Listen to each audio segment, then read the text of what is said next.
Hello everyone, I'm Valen of Spaceships and Psychics, and yeah, you all read the title of this video, so just gonna preface this by saying, don't worry, this isn't a channel pivot, I am not suddenly a Reddit channel, this is not going to be regular content. You folks come here for reviews, tips, that sort of stuff. And besides, with my stated goal of trying to get new people into the hobby, rating out the worst stories that the internet has to offer is a little counterproductive. Scroll through enough people commiserating on the internet and you can start to come to the conclusion that everyone who plays these games is itching to punch you in the face either in or out of character. And it's really not like that. People share these stories because they're out of the norm. Now, all that said, sometimes reading these kinds of stories can be helpful. After all, if you know the warning signs of a bad game experience, you know when to cut and run and find a better one. So I told myself if I found stories that were within my wheelhouse, we are a science fiction and science fantasy channel after all, and they weren't too icky, I'd gather a few of them and give my thoughts. Now that said, I'm still going to try to be educational with this, so after the stories are wrapped up, we'll go over some information about the games mentioned in them in case you want to give them a shot yourself.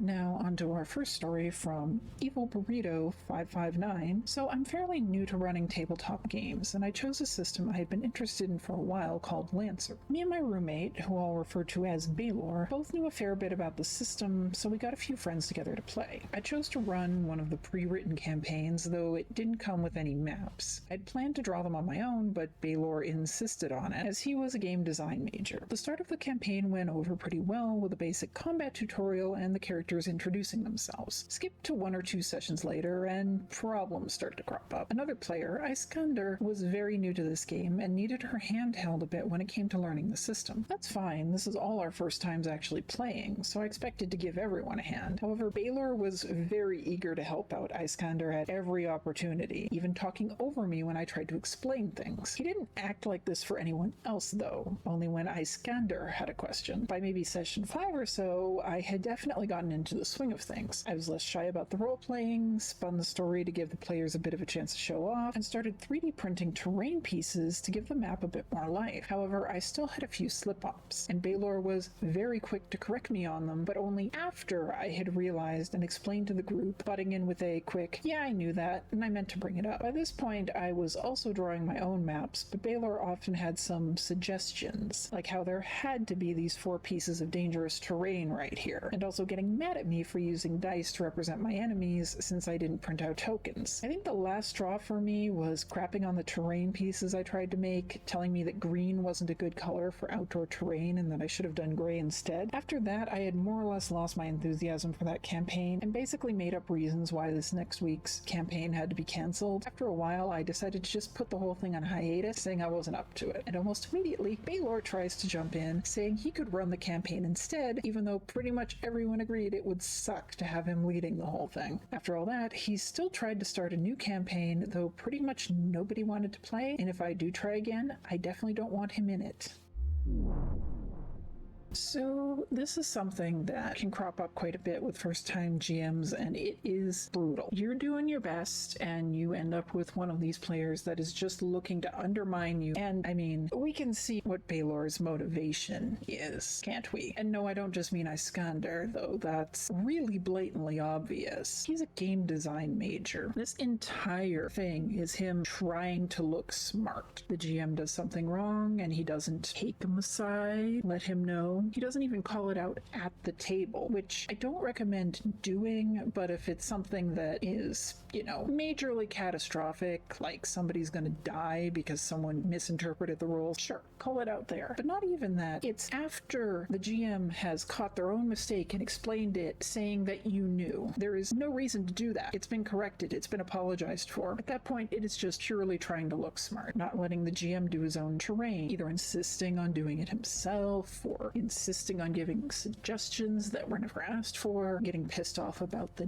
dice instead of tokens. This is somebody who wanted to run the game without actually running the game until the game was on hiatus, and then he figured, okay, I'll actually run the game. This is someone who either should have insisted on GMing from the start. Now the players seem to agree he wouldn't have been good at it, but at least his intentions would be out in the open. Or just let the GM. Really, if your GM doesn't do things exactly how you wanted them done, they're here to have fun too. All you're going to succeed in doing, as is shown here, is make them lose all enthusiasm and quit. Don't be a Baylor. But also, if your players at a table that has a Baylor, they all clearly found him annoying. They didn't want to play with him as the GM. Wonder why? Players are allowed to rein each other in. You don't have to rely on the GM entirely to herd the cats. You see someone who's being a jerk, you can give them a metaphorical slap upside the head and tell them to cut it out. You're allowed. If they're annoying you, you're allowed to say, stop it, especially if it's clearly distressing the GM. Don't let it get to the point when they quit. Check in with your GM to make sure they're okay, just as much as they should be checking in with you to make sure you're okay. And if you're a GM in this situation, nobody wants to kick a player, and especially no one wants to kick a player for behavior that's a bunch of small things. A player harassing another player is obvious grounds for being kicked. Being obnoxious, it feels unfair, but at the same time, if they're ruining your enjoyment, if they're clearly impacting the other player's enjoyment, asking him to either zip it or leave may be the best option. Now, these two are roommates, may not have wanted to deal with the awkwardness of that, and I totally get that. But even then, sometimes you really gotta bite that bullet, or there goes the whole game.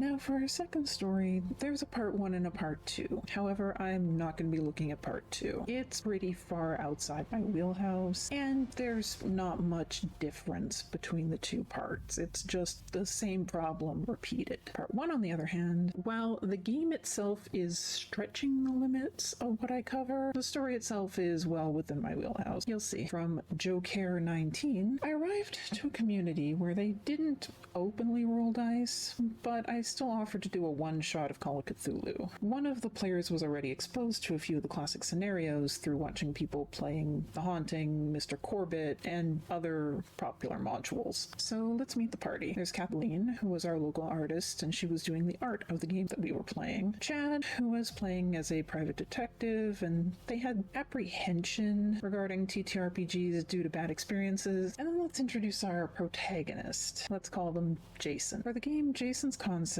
was an antiquarian with a lot of occult points. So far, so good. I explained what Call of Cthulhu was, that it was heavily inspired by the works of H.P. Lovecraft, and that it was a game of cosmic horror where they had to investigate and uncover the secrets of the universe and try to help humanity stay alive one more day. But Jason said, like SCP? I said, yeah, kind of.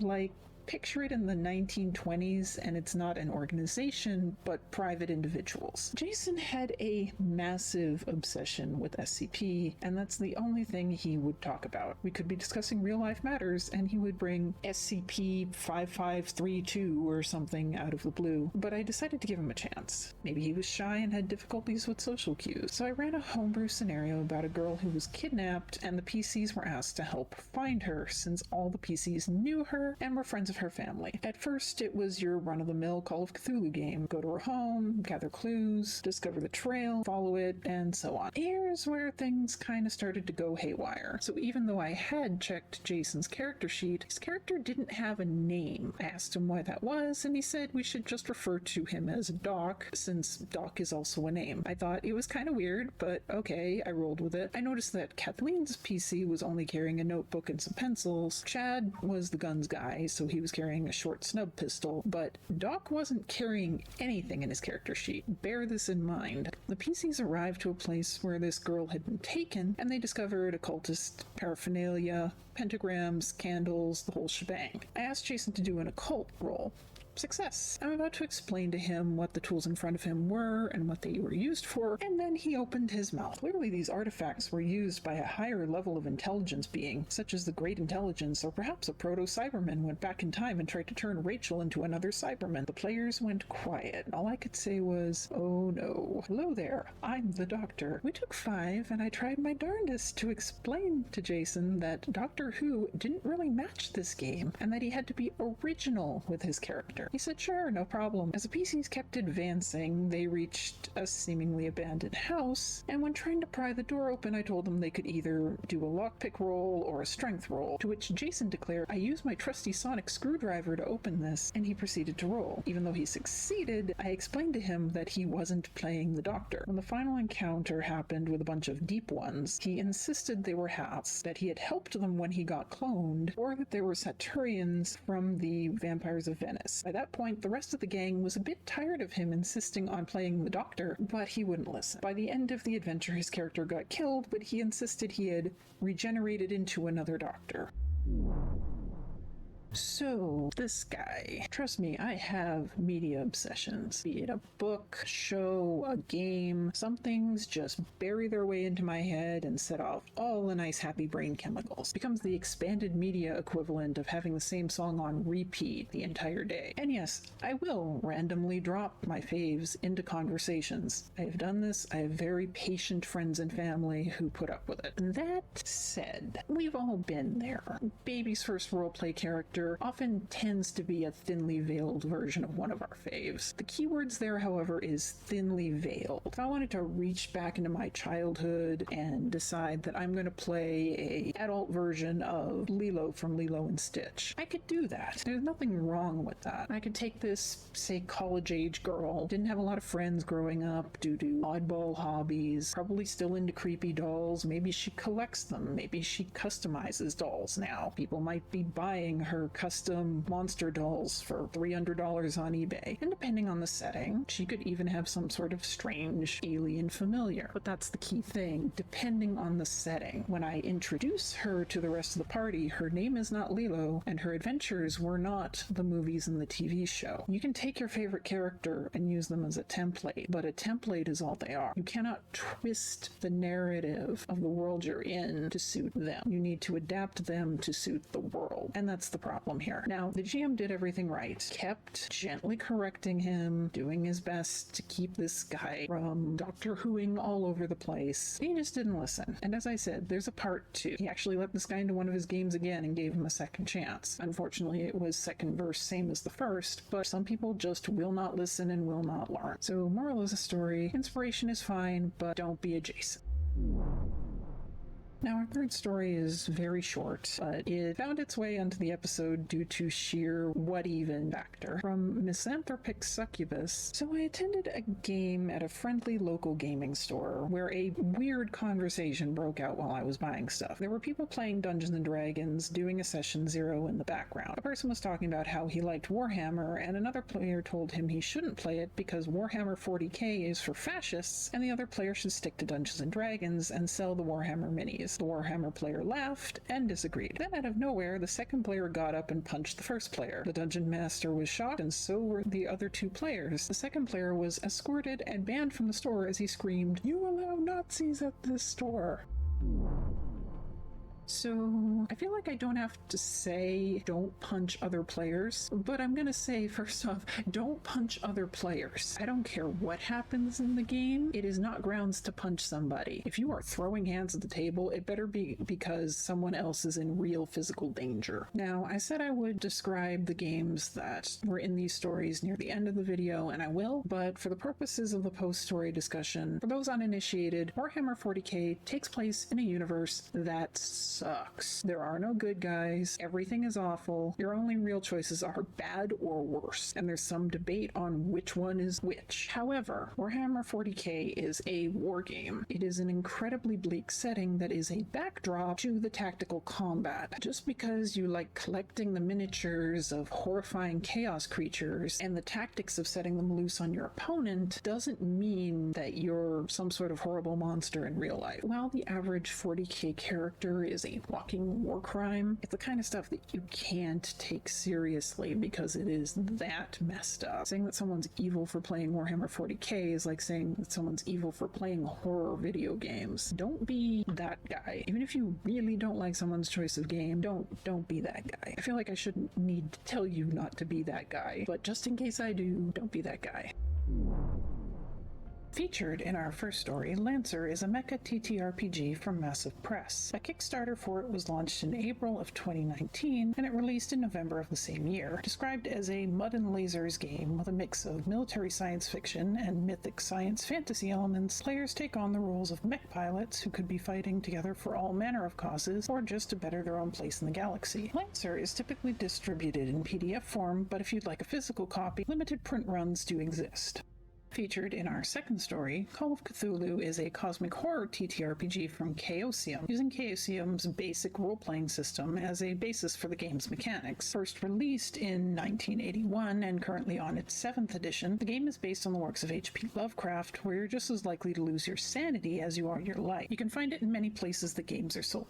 Featured in our third story, Warhammer 40k is a grimdark spacefaring wargame from Games Workshop, a science fantasy spin-off of their Warhammer Fantasy franchise. First released in 1987 and currently on its 10th edition, you'll find everything from genetically engineered human super soldiers to supernatural horrors to build an army of miniatures with and set loose in an endless brutal war. You can also find this in many game stores, along with the miniatures for it. Lots and lots of miniatures. Expect this one to be a pricey hobby if you go all in. And that's all for this little detour. Let me know in the comments if you like this format and want to see more of it, if you've got a story of your own that you'd like to hold up as an example of what not to do, or if you'd like me to take a closer look at any of the games featured. For now, I'm Valen of Spaceships and Psychics, signing off.